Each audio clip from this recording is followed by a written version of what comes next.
ಯಾವ ಅನಿಲವು ಸಾಮಾನ್ಯವಾಗಿ ವಿದ್ಯುತ್ ಬಲ್ಬ್ಗಳಲ್ಲಿ ನಿಷ್ಕ್ರಿಯ ವಾತಾವರಣವನ್ನು ಸೃಷ್ಟಿಸಲು ಬಳಸಲಾಗುತ್ತೆ? ಯಾರಿಗಾದ್ರೂ ಗೊತ್ತಾ? ನೈಟ್ರೋಜನ್. ಸೊ ವಿದ್ಯುತ್ ಬಲ್ಬ್ಗಳಲ್ಲಿ ಫಿಲಮೆಂಟ್ನ ಆಕ್ಸಿಡೀಕರಣವನ್ನು ತಡೆಯಲು ಮತ್ತು ಅದರ ಜೀವಿತಾವಧಿಯನ್ನು ಹೆಚ್ಚಿಸಲು ನೈಟ್ರೋಜನ್ ಅಥವಾ ಆರ್ಗಾನ್ನಂತಹ ನಿಷ್ಕ್ರಿಯ ಅನಿಲಗಳನ್ನು ಬಳಸಲಾಗತ್ತೆ. ಸೊ ಕೆಲವೊಮ್ಮೆ ಆಪ್ಷನ್ಗಳಲ್ಲಿ ಆರ್ಗಾನ್ ಕೊಡ್ಬೋದು, ಕೆಲವೊಮ್ಮೆ ನೈಟ್ರೋಜನ್ ಕೊಡ್ಬೋದು, ಕೆಲವೊಮ್ಮೆ ಎರಡೂ ಕೊಡ್ಬೋದು.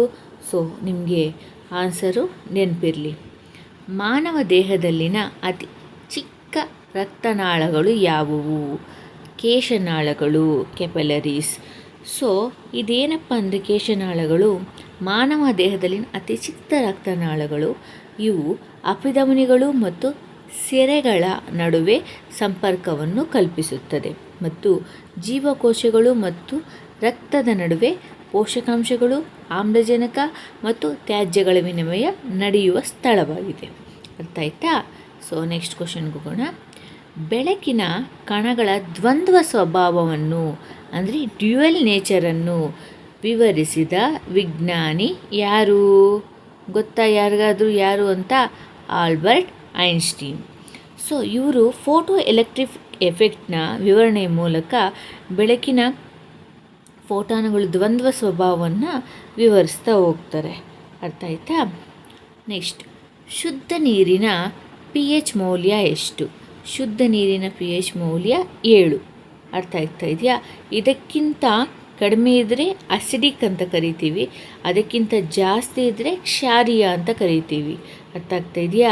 7ಕ್ಕಿಂತ ಕಡಿಮೆ ಇದ್ದರೆ ಆಮ್ಲೀಯ ಅಂತ ಕರಿತೀವಿ, 7ಕ್ಕಿಂತ ಜಾಸ್ತಿ ಇದ್ದರೆ ಆಲ್ಕಲೈನ್ ದ್ರಾವಣ ಅಂತ ಬಿಟ್ಟು ಕರಿತೀವಿ.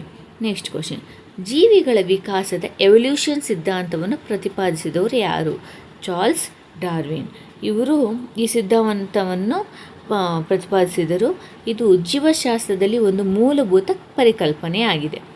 ನೆಕ್ಸ್ಟ್ ಕ್ವಶನ್, ಎಕ್ಸ್ರೇಗಳನ್ನು ಕಂಡುಹಿಡಿದ ವಿಜ್ಞಾನಿ ಯಾರು? ವಿಲಿಯಂ ರಾಂಟ್ಜನ್. ಇವರು ಕಂಡುಹಿಡಿದಕ್ಕೋಸ್ಕರ ಇವರಿಗೆ ಭೌತಶಾಸ್ತ್ರದಲ್ಲಿ ನೊಬೆಲ್ ಪ್ರಶಸ್ತಿ ಕೂಡ ಸಿಕ್ತು. ಇವರು 1895ರಲ್ಲಿ ಕಂಡುಹಿಡಿದರು.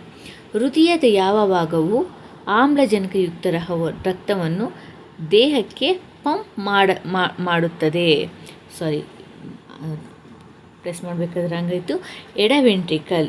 ಸೊ ಎಡವೆಂಟ್ರಿಕಲ್ ಅಂತಂದರೆ ಲೆಫ್ಟ್ ವೆಂಟ್ರಿಕಲಲ್ಲಿ ಹೃದಯದ ಅತ್ಯಂತ ಶಕ್ತಿಶಾಲಿ ಕೋಣೆಯಾಗಿದೆ. ಇದು ಆಮ್ಲಜನಕಯುಕ್ತ ರಕ್ತವನ್ನು ಮಹಾಪಧಮನಿ ಮೂಲಕ ದೇಹದಾದ್ಯಂತ ಪಂಪ್ ಮಾಡುತ್ತೆ ಇದು. Next question,